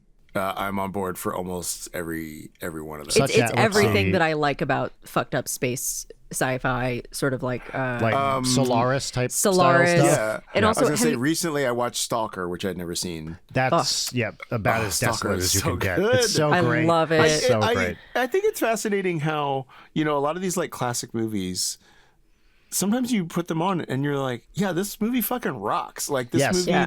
it doesn't feel like I'm doing homework watching this Yes. movie. It's like, No, this movie totally. is just fucking good. The one guy that Tarkovsky puts in all of his movies, he's in Solaris and he's in Stalker. I think he is like one of the best actors I've seen. Like the monologues in that movie. He's not the stalker. I think he's the guy who has the child who is messed Is he the up one that from kind of radiation. looks like Woody Harrelson almost? I think he has a very I have striking not- face. So I haven't seen any of the other. I just I ordered from Criterion Mirror. I haven't seen which that one either. I like own Andrei Rublev and I haven't watched it. Have you seen, Chris, Until the End of the World, the Wim Wenders? Yeah, I saw that in the theaters when it came out. Like the short version or the crazy long version? I think the theatrical version. I remember. So I had that CD, and it's a great cast record. Or not cast recording. What do you call It's a it? great soundtrack. Score. Yes. A soundtrack. Yeah, yeah, Yes. yeah. That's and right. It has some great It songs. was kind of a by, hit, like, I think, but on its own. It was a hit in the hipster Yeah, exactly. alt college radio world. That's right. And there's some tracks on there that are, I mean, I assume they were compiled elsewhere, but like there's a really good REM track, there's a good U2 track.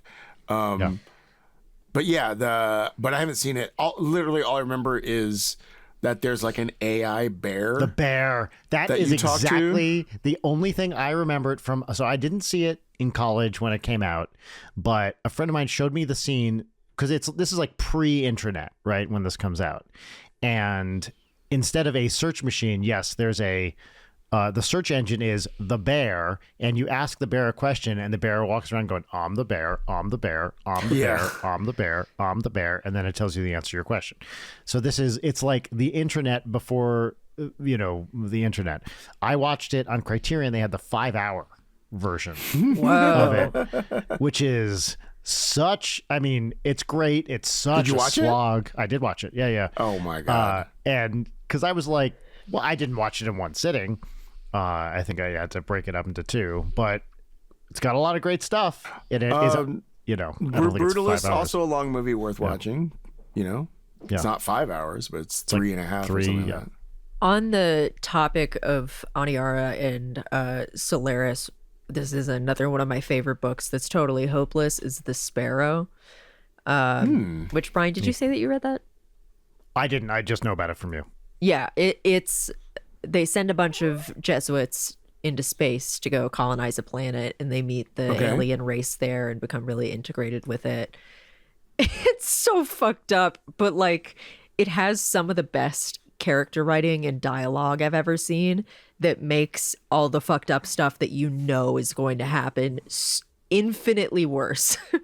But it's so good. And I didn't listen to it, but apparently the audiobook is really good too. Oh, cool. Who's that by? Mary Dorcia Russell. Oh, okay. I am actually in audiobook wise, I'm in the middle of the 3rd book of Three Body Problem. Is it? Oh, Is the nice. okay? I feel like we may have talked about this on the show.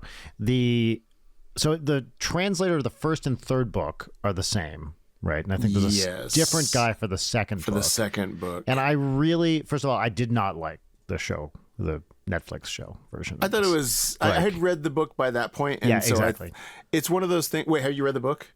I read the first one, and then I could not make it into the second one because I was like, why is this so rough? So the Yeah. TV show was kind of like, it's like when I watched the film The Watchmen. Yeah. Like actually, I think I relate to people who like loved Wicked, especially if they loved the stage show, and then the movie. I thought I've never seen the full show, so I have no idea what happens in the second half. I actually but want I to think talk. it. This is yeah. But I think it seems like people who love Wicked thought the movie was a good rendition of the story. That is what right? I've heard. Yes.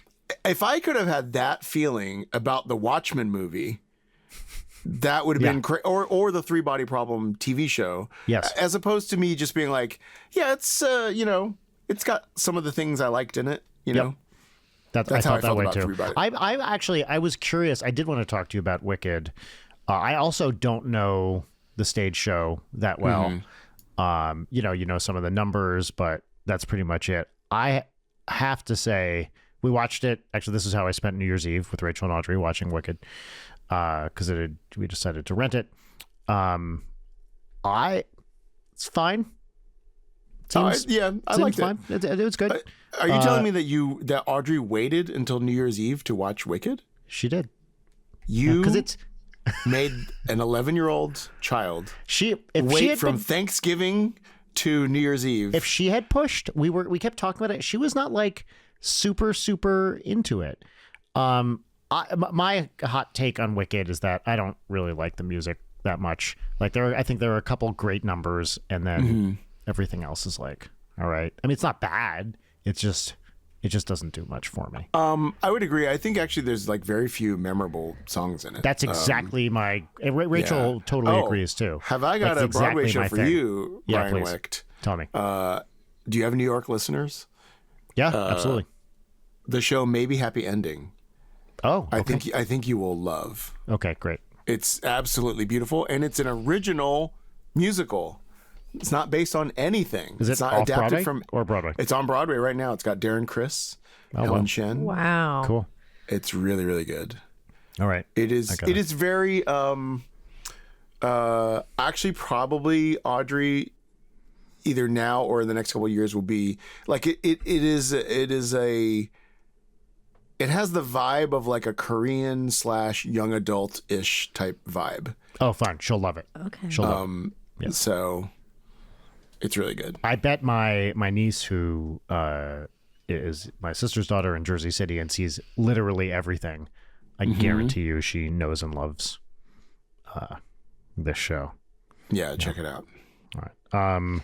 Should we move on to segments? We should. As should much we as even I could do what's pop. The whole thing has been what's poppin'. I have a thing I desperately want to talk about, but I don't even know if we should do. Do you have a separate what's poppin' thing, Chris?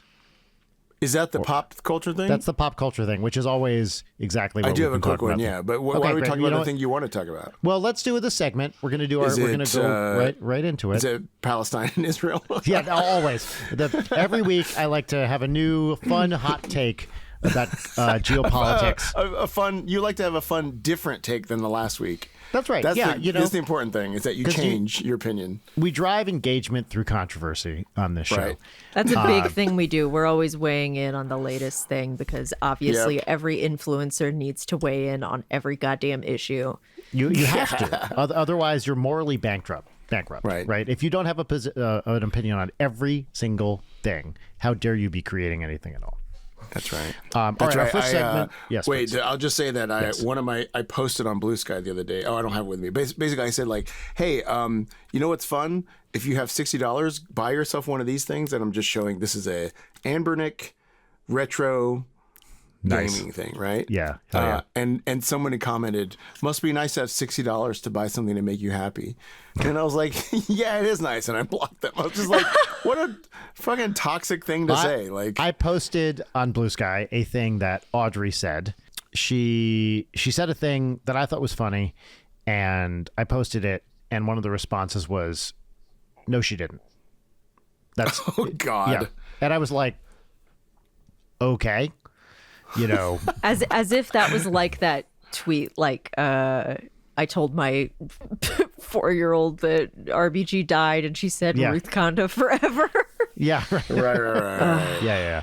Yeah. I'm like, okay. Well, you I've know? always got a real Hassan Minhaj vibe from Audrey. Yeah, Just definitely. exaggerating things for. Exaggerating things, stealing material, stealing other people's jokes.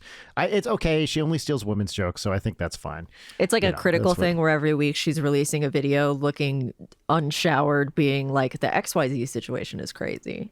Yeah, that's right. I gave her a mic that's not hooked up to everything and put her in front of some audio foam so it can look like she's doing. Yeah, a she podcast. holds her lav Podcast. She's mic got right a here. podcast. Yeah, that's Important right. thing A is little- to train our children to do podcasts early. Oh, I'm trying. I'm trying to.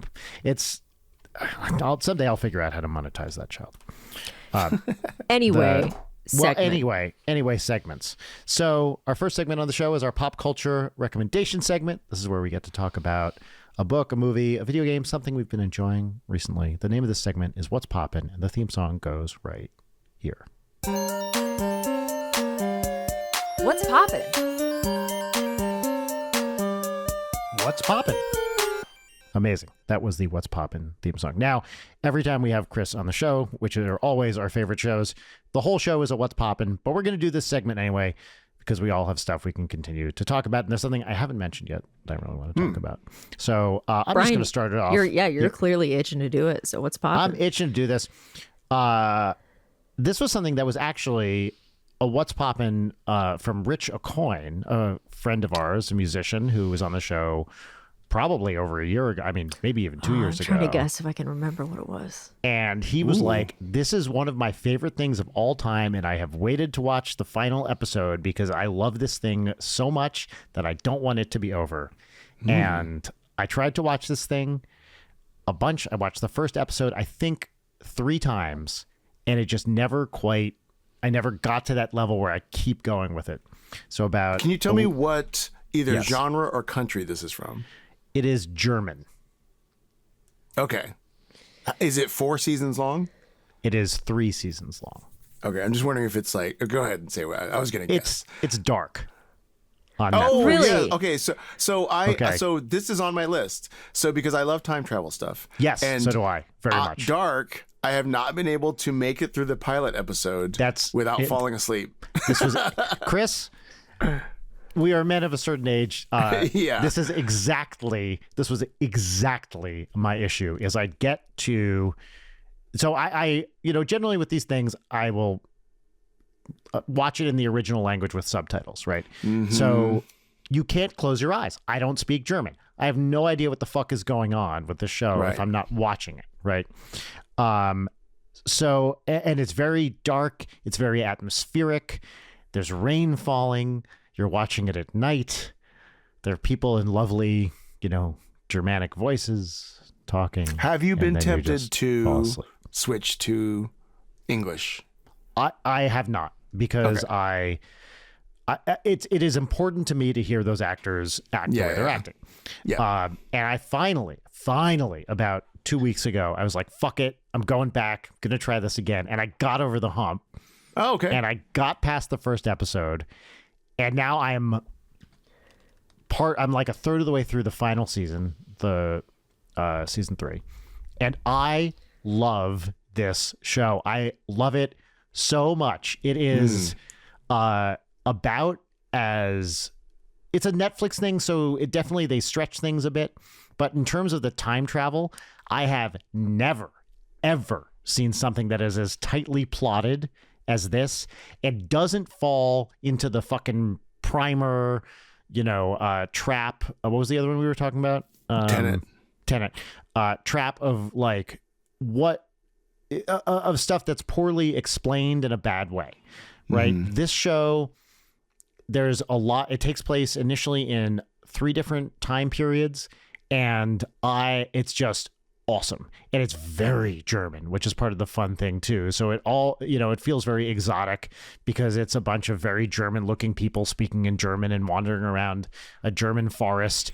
And there's like missing kids, and there's a lot of like people having affairs with each other. So it's a little bit soapy, but not so much so that it feels like a soap opera. People are constantly, you're reevaluating what characters' relationships are based on new evidence. It's awesome. It's constantly moving. I find it very compelling. And from a time travel point of view, I've never seen anything that is as good as this, just purely on the time travel stuff alone. But also it's just fun and easy to watch. Cool. That has been really like it. That's been recommended to me many times. I thought you were going to say a show called Deutschland 83, which is a I've heard of German this show, one too. Which is also a very good show. Yeah, that's great. I definitely want to watch Dark. If you like time travel, this is maybe the best time travel TV show I've ever seen. Like I'm a Quantum Leap guy through and through. yeah. You mean above Quantum Leap? Why? Yeah. Cool. Did you watch the new Quantum Leap? No, I didn't. How is it? Well, the main guy is great. The show, it's Ernie Hudson, always great. The show itself really sucks, and I hate to say it because I love Quantum Leap, but it is like, it's just not good. I've heard good things about the new Matlock though. I love the new Matlock. It's really fun. No wonder you fell asleep during Dark. You love Matlock. Chris, I'm Matlock age. What can I tell you? I like new Matlock's really fun. It's got Kathy Bates and Jason Ritter and a bunch of other really fun people. Cool. But yes, the new Quantum Leap, I wish I liked it. I want to like it so bad. But they make the decision to spend basically half of every episode with the team in the present, Team Quantum Leap, and in the process lose all of the period piece mojo that made original Quantum Leap so great. So this is like when Assassin's Creed ends up and you're like, I'm in this virtual future world, and you're like, no, I just want to be in Italy. Yeah, that's right. People. That's right. I want to be the sneaking around the Uffizi. I don't care about the dumb VR framework of Assassin's Creed. And that's exactly what I like, because modern the Quantum Leap team, the modern Quantum Leap, they're in some like teched out, like lights and screens and everything. Yeah, dumb. Okay, that's a bummer. So I wish it was better, because the main actor, Raymond Lee, I think is his name, is really great. Very compelling guy. Love Raymond Lee. I took a clown class with Raymond Lee. Oh, really? Very good guy. Yeah, I liked his portrayal a lot. But the show just doesn't live up to it, unfortunately. Damn. All right, Chris, what's popping for you? Real quick one. 2 hours ago, I didn't have this pick for you. Like 2 or 3 hours ago, somebody said, check this out. I listened to it. I'm so excited about this album. It is so good. What is it? It is FKA Twigs. Oh, is it the new album? Yes, and it's called like what is it called? It's got a weird like sexy name. Yeah. Eusexua is the name of it. This is such a good headphones album. Oh, really? Okay. Cool. It is FKA Twigs doing like club dance pop.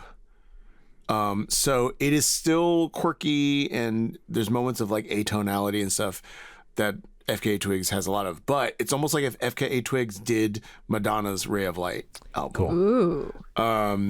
It's really, really good. I would have said, a month ago, I discovered this band Magdalena Bay, which is also great. I don't know. And also a great headphones album. I haven't listened to their Disc. new one because I just haven't been listening to music a lot, but I started listening to them back in the day when they only had one song, and I was like, how are they not huge? And so when I found Yeah. out that they're doing so well, like, they are incredible. Yeah. So that Imaginal Disc is their album that came out last year. Awesome headphones album, synth pop.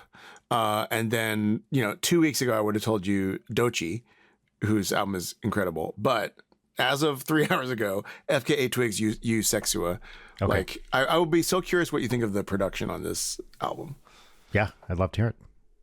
Cool. Layton, Amazing. what's popping? What's popping for me? So the last time we did Pop It, I was recommending the Dishonored series. And what's popping for me now is Arcane and Bethesda's other game, Prey, which I can't believe that I haven't heard more about this game. Is this Prey from like back in the day? No, it's a different thing. This came out in 2017. Okay. But it is another immersive sim, and a thing that I love about Arcane games is how much freedom it gives the player to handle problems. But it's like there's a lot of it that reminds me of segments of Portal 2, but it's like a mimic alien game. So you have to figure out what objects are mimics before they attack you. But there's so many ways to solve problems. The writing is great and feels like it's for adults, which is my complaint about a lot of video games, is they just feel so lowest common denominator and like they're for fucking children, and that irritates me. It feels condescending. But it's the same with Dishonored. Like, the writing in Dishonored is great, but I think they're so excellent at game design, and even though I'm not too far into it, I am so impressed. So I highly recommend it. It plays great on the Steam Deck. So Cool. that is what's popping for me. I just recommend Great. any of the Arcane Bethesda collabs. Like, the Dishonored games are fucking fire. I'll just throw out Prey from 2006, also a very interesting game where you played I believe the protagonist was a Cherokee. That like it was like science fiction with some Cherokee elements as well, like spirit type elements as well. I I just remember that there's a moment in Prey, I think the 2006 one, where there was a really weird like spatial thing where there's like I don't know if this is exactly right, but like a floating sphere inside of a glass box, and then you went through a door, and then you came out on the sphere, shrunken. And so then you're traversing this whole like inside part. That's all I remember. Anyway, but I want to check out this new one. Yeah. Also, look, while we're recommending Prey, I'll recommend Prey the movie. I heard good things about that too. In the Predator series, starring what's Amber Midthunder, I think is her name. Fun, Native American mostly set and cast, featuring all them predators, the predators from the Predator movies. Which Oh, is, you mean like all stars from the Predator world? yeah, that's right. Yeah, yeah, that's right. The best predators that ever predated. They're in this movie. I believe it's set. It's because of the the time. It's like a prequel of sorts. Basically, it's a predator comes to what is now America. In the 1700s, I think. No, maybe earlier. I don't know what it is. Anyway, basically, it's predators hunting a bunch of Native Americans, and it's a really fun movie, and she's great in it. Cool.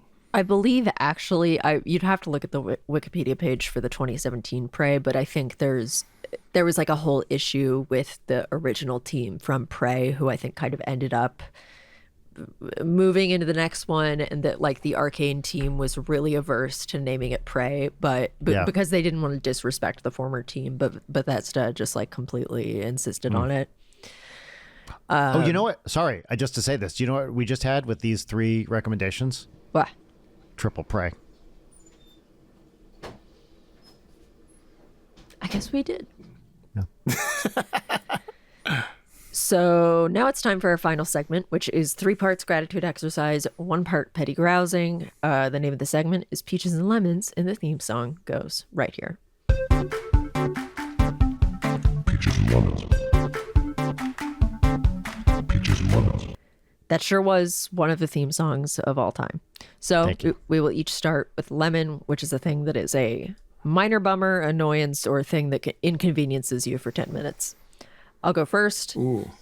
I guess this is not, this is like a little less minor, but just like, I have been having crazy panic attacks lately to the point that I like have spontaneously vomited, and I feel like I've had panic attacks under control for a while, but they, due to the fires everywhere and the general world situation and my own shit, it's just been like so exhausting because that puts me out of commission for a day because you've just expended all of your adrenaline and freak out, and then it's just like draining. So Yeah. And your bile, your inner bile is Yeah. expelled Yeah. from you. yeah, it sucks. Precious bile. Yeah. Lemons. I got one. There's a big 5th grade trip coming up in a few months, including an overnight. And there is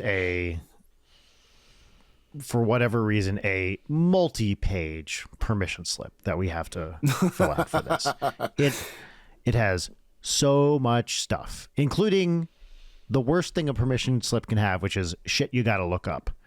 Where I'm like, what was the date of Audrey's last tetanus shot?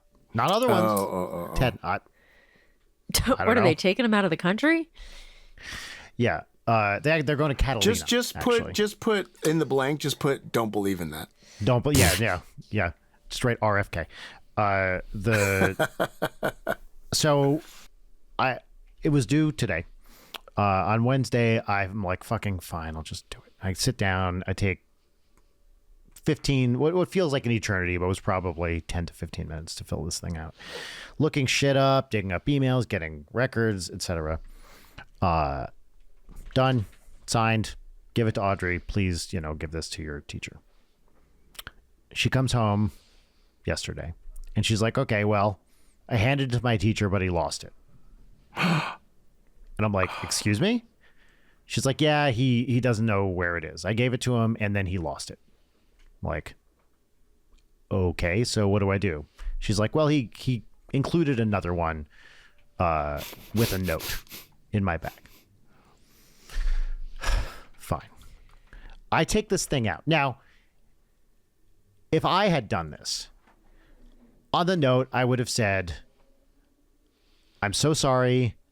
I lost this. Like, my bad. Sorry to ask you to do it again, but we need it tomorrow. This guy just writes, please fill this one out. No remorse, no apology, no admission of error. He clearly lost it. Audrey said they were looking for it in the classroom. Nobody can find it.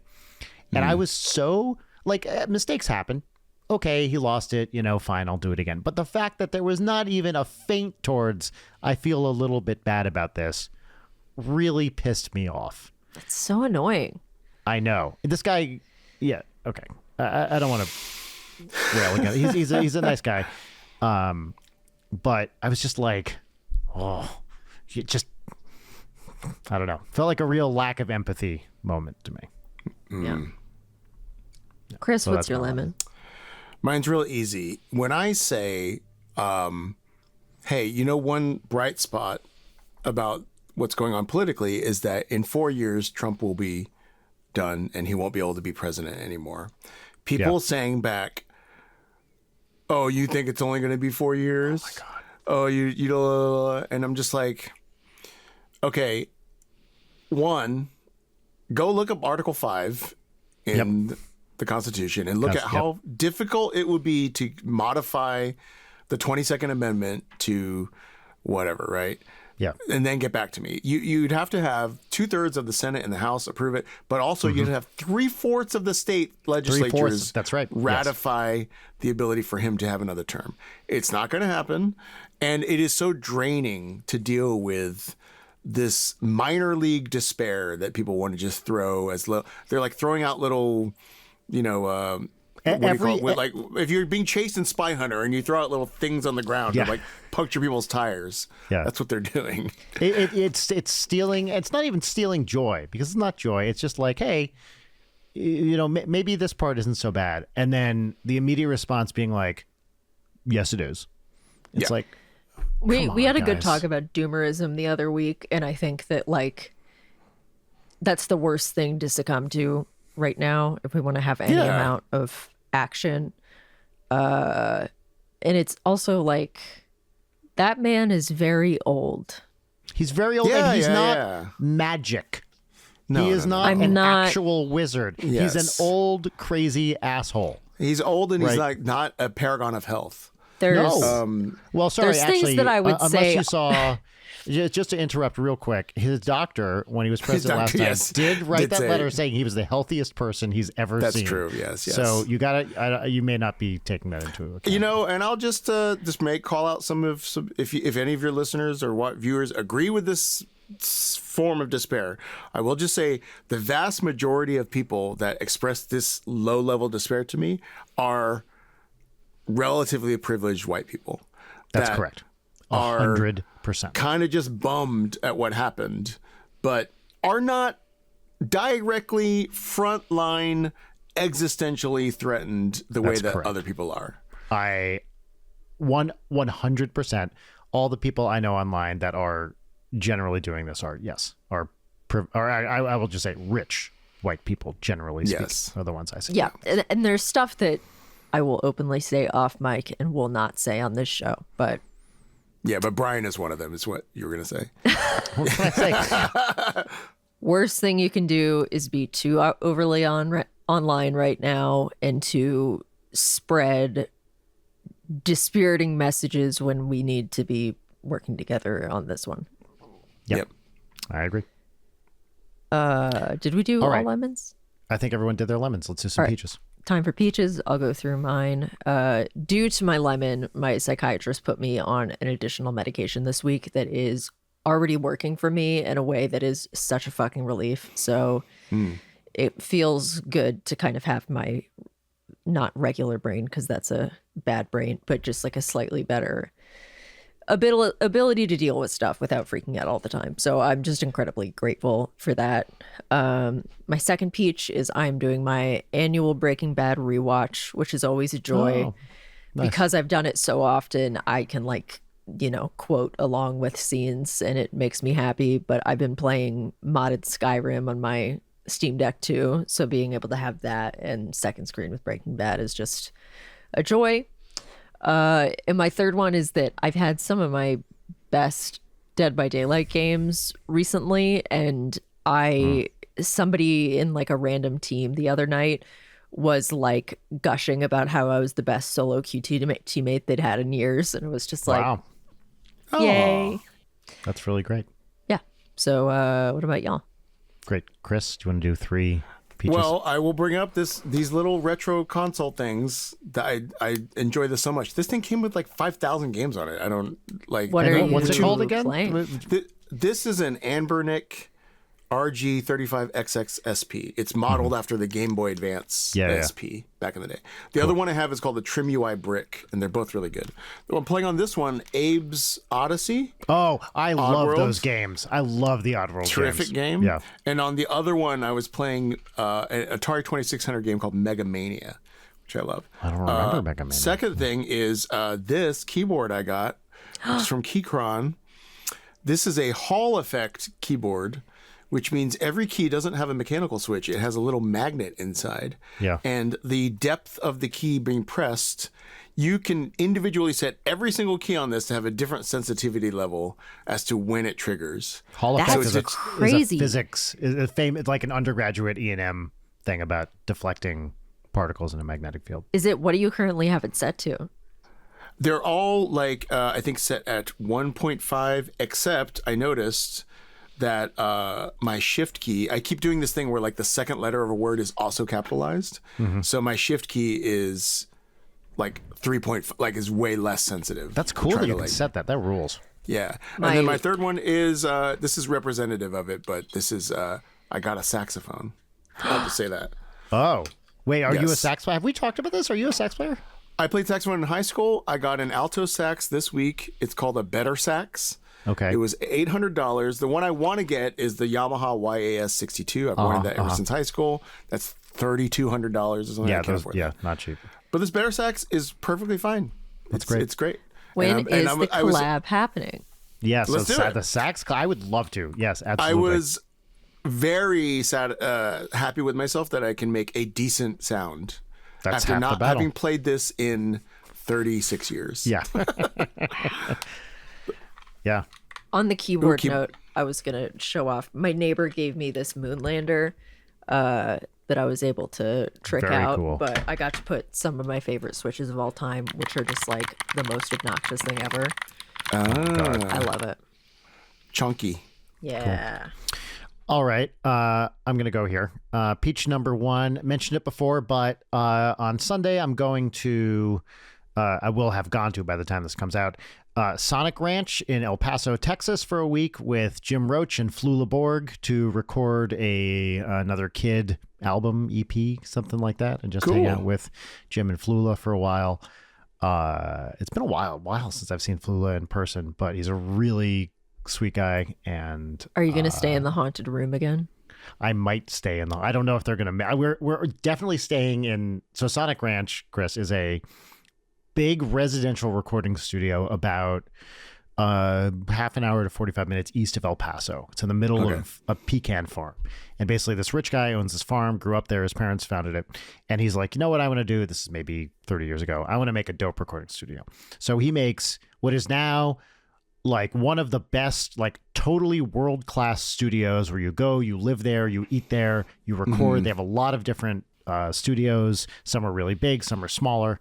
And I've recorded several albums there. And it's just like, it's great. And it also is a feeder for Mexican audio people. So a lot of the staff, it's right on the border. So a lot of the staff ends up, or like young people from Mexico who come there to train and then move back to Mexico to be audio professionals. Oh, cool. Oh, Yeah. that's great. So it's sort of like this rite of passage for a lot of like young Mexican engineers, and not so much producers, but like audio engineers. That's really cool. Yeah, and also I'm excited to do it, write more kids' music, and I've spent a lot of time with Jim Roach, my partner in the band, but not quite as much with Flula. So I'm really looking forward to that. Please tell both of them I said hey. I will. Awesome. Second peach is I don't think I talked about this on the show. I have a cousin who lives right by the fire zone in kind of North Pasadena, and I was at her house yesterday, in fact, and everything's great. She actually has had an insurance team come in and like thoroughly clean the place, and it's just such a relief. I have her grandfather who is some kind of uncle, cousin, I don't quite know the relation, but a type of family member who was a very close family member to my parents, and specialized in oil paintings of Jewish street life in New York in like the early 20th, late 19th, early 20th century. She has all of his paintings, and it's like this. He's not a famous artist. He was a contemporary of John Singer Sargent. He's not like a big name guy. Alexander Z. Cruz, Kruse was his name. And he has a couple pieces. He has one in the Huntington, in a couple places, but it would be a tremendous destruction of a family legacy if this stuff went up in smoke. And I was relieved to see that she was okay, that her house was okay, and that this collection, which she has spent and her parents have spent years curating and like maintaining and keeping up to date, it would have just been devastating for her and the family, but mostly for her if this stuff went away. So I'm glad the house is in good shape. She's in great shape. She was luckily spared the worst of it. And she wasn't right in the burn zone, but she was like not far. She got out real fast. So just grateful for everything being chill there. And my final peach is today. This is also a recent peach, like your What's Poppin', Chris. For the first time in a couple years, got a massage today. Hey. And Rachel got me a gift certificate for Christmas, and she's like, "You just go stop talking about getting a massage and just go get it." Because it's the kind of thing they're not Just they're walking not around the cheap. house constantly. Oh, I just wish someone would schedule me a massage. I've talked about. I like getting massages. They're just expensive, and I don't know. Where do you go? Blah blah blah. So she got me this place. She found a place, and I went, and it was a great massage. This guy was like about as on it as any massage I've ever gotten. It was like the perfect, he really went for it. It's some pressure points, but not so hard. It was like a really great massage. I walked in. Did he get in there with the elbow? Because He did a few times on the back. Wow. Yep. I walked in. What I liked about, actually, a couple of good things about this massage place. Number one, no music. Ocean sounds. No music. Massage music drives me fucking insane because it's Pan always flutes. the worst. Pan flutes, What if it was your album? That'd be great. I think that would be great. I'd love to write. Actually, our friend JP put out not too long ago music for massage and spa, and it's really great. So I liked that there was no music. It was just ocean sounds, just waves. Very nice. This guy walks up to me. He's very quiet. His energy is here, and he draws me back in. He goes, "So, is there anything that's been bothering you? Because what I do is I fix things. I am a fixer." And I was like, okay, just, and he didn't lie. I was like, minor stuff, and he just crushed it. Great massage. Happy to do it. I feel great. Amazing. Awesome. That's my peach. Chris, you're the best. Thanks for coming having me. back. Yeah. As you know, anytime, open door, come back next week, the week after that, every Perfect. week for the rest of the show. Love it. This is the perfect way to spend a Friday night, honestly. Yeah, Like, yeah, it's yeah. such a good mood. And now you got movies to watch. And now we all Yes. got movies to watch. Yeah, and albums to listen to and all that stuff.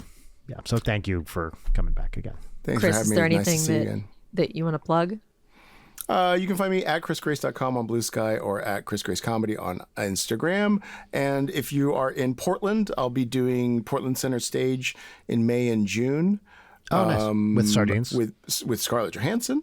And then I'll be doing Scarlett Johansson at the Kennedy Center in July. Oh, And then wow. I'll be back at Edinburgh Fringe in August Forgot with this. some sort of work in progress that I don't know anything about yet.